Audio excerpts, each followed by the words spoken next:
Hello everyone, आज है 4 मार्च और आज इस वीडियो में हम बात करेंगे संवर्धना मदरसन इंटरनेशनल लिमिटेड के बारे में। ये कंपनी पहले मदरसन सुमी हुआ करती थी, बाद में नाम चेंज हो चुका है यहाँ पर, और 80 रुपए के आसपास शेयर ट्रेड कर रहा है और कहीं ना कहीं अगर आप देखो तो लंबे समय से ही इसी प्राइस के आसपास ही भटक रहा है। वीडियो में बातचीत करेंगे कि जिस प्राइस पे ट्रेड करा है वो प्राइस क्या वाकई में खरीदारी के लिए अट्रैक्टिव है कि नहीं, और खरीदारी के मौके बनेंगे तो कहां पर बनेंगे बाजार की सिचुएशन को ध्यान में रखते हुए। वीडियो को शुरू करूं उससे पहले अगर आपने अभी तक चैनल को सब्सक्राइब नहीं किया है तो प्लीज अभी इसे सब्सक्राइब कर लीजिए, क्योंकि आगे भी बहुत सारे वीडियोस हैं जो आपको काफी ज्यादा हेल्प करेंगे। तो मदरसन इंटरनेशनल 80 रुपए का ये शेयर है। पिछले एक महीने में अगर हम देखें तो पिछले एक महीने में मदरसन में 5.5% की तेजी देखने को मिली है। 75 से 80 रुपए से भी ऊपर गया, बाद में एकदम से टूट के 78 पर आया, वापस बाउंस बैक कर लिया, वापस अभी ये गिर रहा है। लेकिन अगर आप देखो तो ऑन एन एवरेज 80 रुपए के आसपास ही लंबे समय से है ये।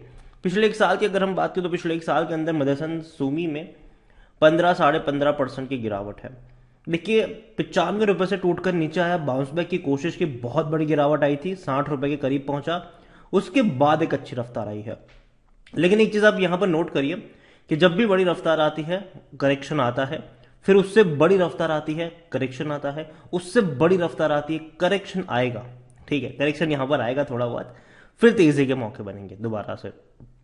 यहां पर अगर हम बात करें पिछले 10 सालों की तो संवर्धन मदरसन इंटरनेशनल लिमिटेड का जो शेयर है उसने पिछले 10 साल में 215% का ग्रोथ दिया है। 22 रुपए से बड़ी रफ्तार आई, गिरावट आई, बड़ी रफ्तार आई, बहुत बड़ी गिरावट थी ये। साल इनका अगर हम देखें 2017 एंड से लेकर इवन 2018 की शुरुआत से लेकर कोविड तक बहुत खराब रहा था। लेकिन कोविड के बाद बहुत बड़ा जंप दिखाया, फिर टूटा है, फिर अभी थोड़ा बहुत ये ऐसे ही रहेगा लेकिन वापस भागेगा जरूर। ठीक है, तो देखो भागने के लिए तैयार तो हो रहा है ये, लेकिन अभी भी माहौल जो है वो उतना अच्छा नहीं है, मंदी वाला माहौल जरूर है। और ऐसे में जो गाड़ियां है ना उसकी बिक्री पर असर पड़ेगा, अभी आने वाले कुछ महीनों में पड़ेगा। उसके उसके रिजल्ट्स हमें अभी नहीं लेकिन 2-3 महीने बाद दिखना शुरू होंगे। रीजन सिंपल है कि भैया अगर हम बात करने जाए तो इंटरेस्ट रेट बढ़ रहे हैं और चांसेस ये भी है कि यूएस में और भी बढ़ सकते हैं आने वाले दौर में। और भारत में भी जब आरबीआई ने इंटरेस्ट रेट बढ़ाए थे हाल फिलहाल में, साथ में ये कह के बढ़ाए थे कि आगे और बढ़ सकते हैं। तो अगर इंटरेस्ट रेट बढ़ते हैं तो सबसे ज्यादा दिक्कत होती है, ऑटोमोबाइल इंडस्ट्रीज को भी दिक्कत होती है, क्योंकि जाहिर सी बात है कार लोन्स महंगी हो जाती है तो लोग खरीदने से पहले 2 बार सोचते जरूर है।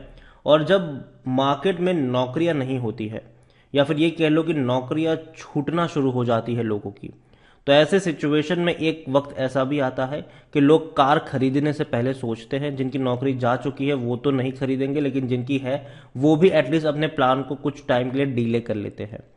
तो पहली चीज तो ये कि अभी ये जो 1-2-3 महीने हैं वो एटलीस्ट मुझे लगता है कि बाजार को सेटल होने में टाइम लगेगा, और इसी 2-3 महीने में शायद थोड़ा सा और करेक्शन आएगा। मैं वही बहुत बड़े करेक्शन की बात नहीं कर रहा हूं, मुझे लगता है कि यहां से 5-7 रुपए का करेक्शन देखने को मिलेगा। मतलब कि जो खरीदारी के मौके वो शायद 75 रुपए के नीचे शायद आपको यहां पर देखने को मिलेंगे। कंपनी बहुत अच्छी है लॉन्ग टर्म के लिए, और जो पैसा बना है वो बोनसेस के थ्रू काफी ज्यादा बना है यहाँ पर।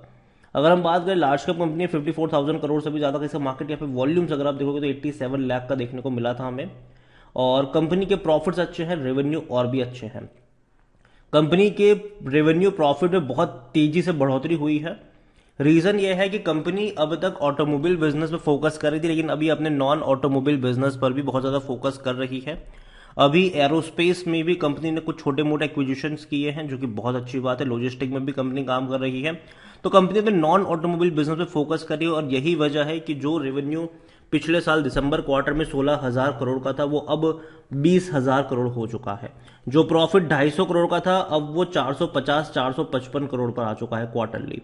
तो प्रॉफिट बढ़ना शुरू हुए हैं, रेवेन्यू बढ़ना शुरू हुए, और उम्मीद करेंगे कि ये और ज्यादा तेजी से आपको बढ़ते हुए नजर आने वाले दिनों में भी आ सकते हैं। संवर्धना मदरसन की बात करने जाए तो भैया कंपनी में आईसीआईसीआई प्रूडेंशियल लॉन्ग अगर आप देखो तो उनकी भी एक बहुत बड़ी हिस्सेदारी है हाईएस्ट पब्लिक शेयर होल्डर में।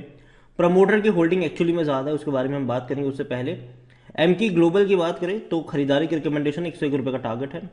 और इतना ही नहीं, according to Moneycontrol user 100% लोग कह रहे हैं खरीदारी करो। देखो मेरी खुद की यहाँ पर बाइंग की रिकमेंडेशन है, मैं बेचने की सलाह नहीं दे रहा हूँ। ठीक है, कंपनी को लेकर आप देखोगे तो कंपनी में सबसे पहले बात करेंगे तो बोनसेस की बात कर ले तो जो पैसा बना है वो बोनस से काफी ज्यादा बना है। 2022 मतलब पिछले साल पे किया था उससे पहले 2018, 17, 15, 13, इससे पहले भी कई बार। तो कई बार ये बोनस पे कर चुका है, कई बार शेयर मल्टीप्लाई होकर कई गुना बन चुके हैं।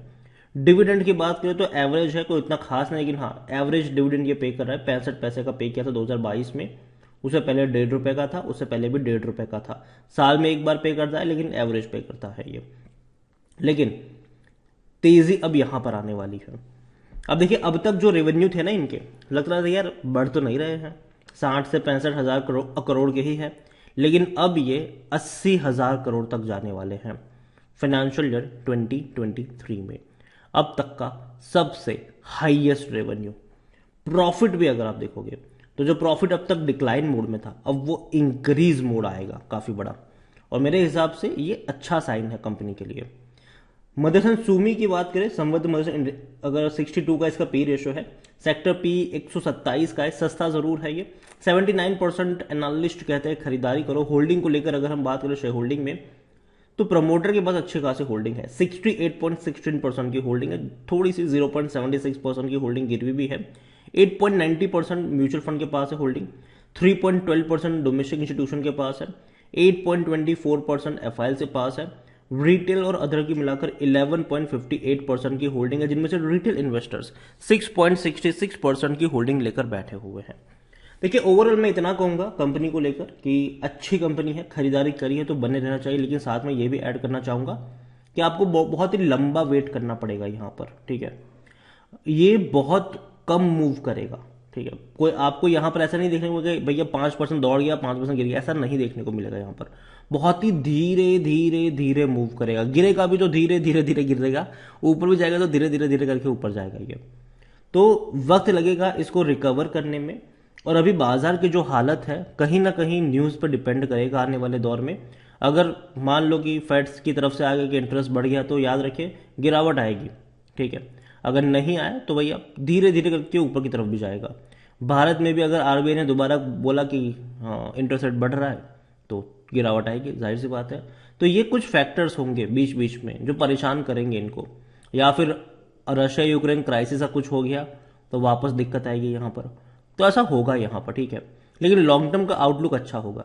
अभी शॉर्ट टर्म का जो पीरियड है वो कहीं ना कहीं ऊपर नीचे वाला रहेगा यहाँ पर, और ऐसे में जो खरीदारी के मौके वो 75 रुपए के नीचे नजर आएंगे आपको। 75 के नीचे जाता है, थोड़ी सी क्वांटिटी ऐड करो, उसके बाद हर नीचे के लेवल पर आप चाहो तो लॉन्ग टर्म के लिए धीरे धीरे ऐड करके चल सकते हो, डरने वाली कोई बात नहीं है। बेहतरीन कंपनी है, अच्छी कंपनी है ये, लेकिन नजरिया आपका लॉन्ग टर्म का होना चाहिए। 2-3 महीने का नजरिया तो मत पड़ना, यहाँ पर चले जाना, पता चला कि 2 महीने बाद भी यहीं पे आपको ट्रेड करता नजर आ रहा है और फिर बाद में आप फ्रस्ट्रेट हो जाओगे यहाँ पर। अगर आपका नजरिया 2-3 साल का है तो ही यहाँ पर एंट्री करिए। इसके अलावा कुछ और कंपनीज भी है, और वो मदरसन सुमी वायरिंग है, 50 रुपए से भी नीचे ये ट्रेड कर रहा है। मिंडा कॉर्प भी अभी ट्रेंड में है, 200 रुपए के आसपास ट्रेड कर रहा है। और अगर आप चाहते हैं कि मैं इनके ऊपर भी डिटेल वीडियो बनाऊं, तो जिस किसी कंपनी के ऊपर आप वीडियो चाहते हैं उसका नाम कमेंट में लिखिए। अगर सबसे ज्यादा कमेंट जिस कंपनी की आएगी अगला वीडियो उसी के ऊपर होगा।